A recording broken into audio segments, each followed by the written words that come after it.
করছি ভাইকে।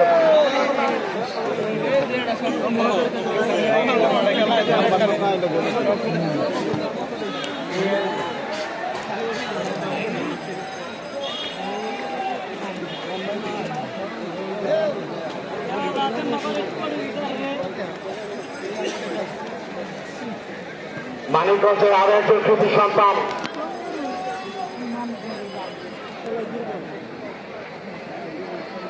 ব্যাটসম্যান গান করাচ্ছেন বাপ্পি।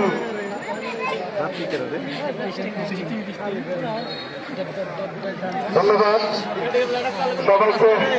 ব্যাটসম্যান গান করার পর শেষ হলো, যারা ব্যস্ত হয়েছেন তাদেরকে ধন্যবাদ জানাচ্ছি এবং কি মঞ্চ থেকে যারা খেলা উপভোগ করছেন সকল দর্শকদের পক্ষ থেকে ধন্যবাদ জানাচ্ছি।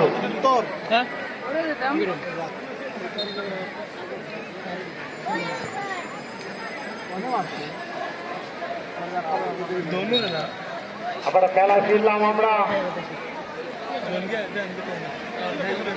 ব্যস্ততম দিন এই শুক্রবার, সকাল থেকে সকলের কর্মব্যস্ততা নয়, একদম জুমাবার ছুটির ব্যস্ততা। এই শুক্রবারে এই গ্র্যান্ড ফাইনালে সবাই কিন্তু আপনারা এসেছেন নাগরপুর আনাচে কানাচে থেকে, তাদেরকে ধন্যবাদ জানাচ্ছি এবং ধন্যবাদ জানাচ্ছি সকল আমন্ত্রিত দিদিমণ্ডলীদেরকে। বলতে বলতে আমার আক্রমণে গড়পড়া চাকরি বানিয়েছে সতীর্থের উদ্দেশ্যে রাখতে পারলেন না। মানিকগঞ্জের মানি বাস্তবের খিলাড়ি বানিয়েছে, আপনাদের খিলাড়ি ফুটবলার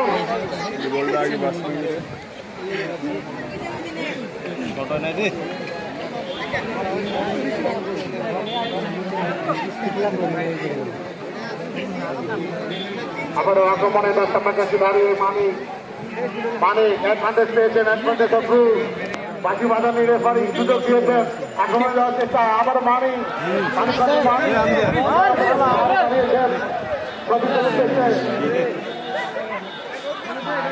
জায়গায় 3 নম্বর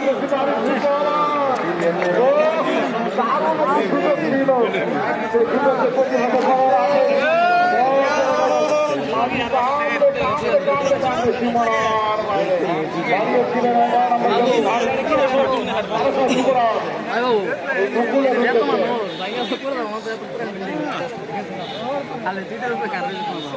রড নাই কে বাংলা একবার বুঝে যাবো ঘরে ঘরে পর আমার কি করবো। আবার আক্রমণে ক্লাব আক্রমণে যাওয়ার চেষ্টা প্রতিহত করলেন গড়পড়া থেকে নাগরতলা হয়ে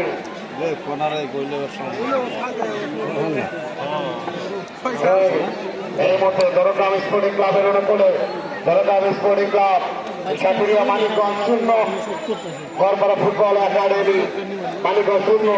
আপনাদের দারুণ একটি জায়গার সুযোগ পেয়েছেন, বলটিকে নিয়ে ডিগ্রি করে ঢোকানোর মুহূর্তে আমরা 18 নম্বর দেখছি ভারী ফুটবলার একাই ছুটে চলেছেন মাহিন, রাখতে পারলেন না টাঙ্গাইলের যুবরাজ সিহাব, এখন পর্যন্ত রাখতে পারলেন না। আবার আক্রমণে মুকুল ভারী ফুটবল খেলেন এই মুকুল ক্রিকেট তারকা যুবরাজ।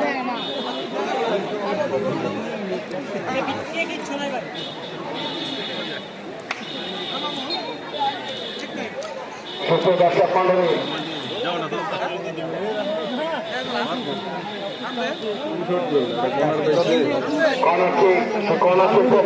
করলেন 11 নম্বর ভারী ফুটবলার ভারতের সতীর্থের উদ্দেশ্যে রাখতে পারলেন না।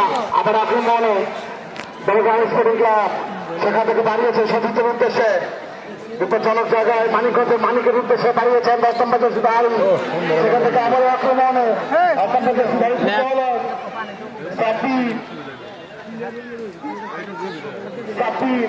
থেকে আবার শাহ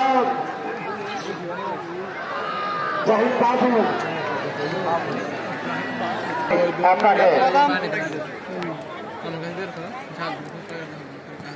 অসংখ্য ধন্যবাদ। শুধু সরকার প্রথমবারের বিদ্যার্থীর খেলা চলছে যথারীতি আরো একবার জানিয়ে দিন আকাশী নীল রঙের জার্সি নিয়ে মাঠের উত্তর থেকে গড়পাড়া ফুটবল একাডেমি মানিকগঞ্জ এবং লাল কালো রঙের জার্সি নিয়ে মাঠের দক্ষিণ থেকে দরগাম স্পোর্টিং ক্লাব মানিকগঞ্জ। ফুটবল মানিকগঞ্জের আজকে দেশ সেরা খেলোয়াড়দের এলেন মেলা পরিণত করেছে এবং সেই সাথে দর্শকদের কথা বলতে হয়। হাজারে হাজারে দর্শক, কাতারে কাতারে দর্শক, কোথায় নেই দর্শক। মাঠের উত্তর থেকে দক্ষিণ দিক, পূর্ব থেকে পশ্চিম দিক, বিল্ডিং এর ছাদে এবং মাঠের ঠিক উত্তর দিকে একটি গাছের মত ডালে বসে এক ভাই খেলা দেখছেন। যে যেখানেই খেলা দেখছেন অবশ্যই সেই জায়গা থেকে ডালটি রয়েছে শক্ত করে ধরে থাকবেন। সেই সাথে বাসাবাড়ির ছাদে, হাসপাতালের ছাদে আমাদের মা বোনেরা খেলা উপভোগ করছেন। অসংখ্য অসংখ্য ধন্যবাদ জানাই আমাদের মা বোনদের। আজকে শুক্রবার বন্ধের দিন, তাদের সক্রিয় চ্যানেল স্টার জলসা, জি বাংলা, সেই চ্যানেলগুলো ছেড়ে আজকে আমাদের ফুটবল গ্রাউন্ডের সেই ফাইনাল গ্র্যান্ড ফাইনাল ম্যাচটি উপভোগ করছেন। সকল মহিলা মা বোনদের ধন্যবাদ জানাই। আপনাদের সন্তানদেরকে মাঠে পাঠাবেন। যতক্ষণ পর্যন্ত আপনার সন্তান মাঠে থাকবে ততক্ষণ পর্যন্ত মাদক মুক্ত থাকবে। আমাদের আজকের এই টুর্নামেন্টের বিশেষ অতিথি জনাব মোহাম্মদ রফিকুল ইসলাম অফিসার ইনচার্জ আমাদের প্রকার বলছিলেন মাদকের বিরুদ্ধে তিনি জিরো টলারেন্স ঘোষণা করেছেন। আবারও শিক্ষক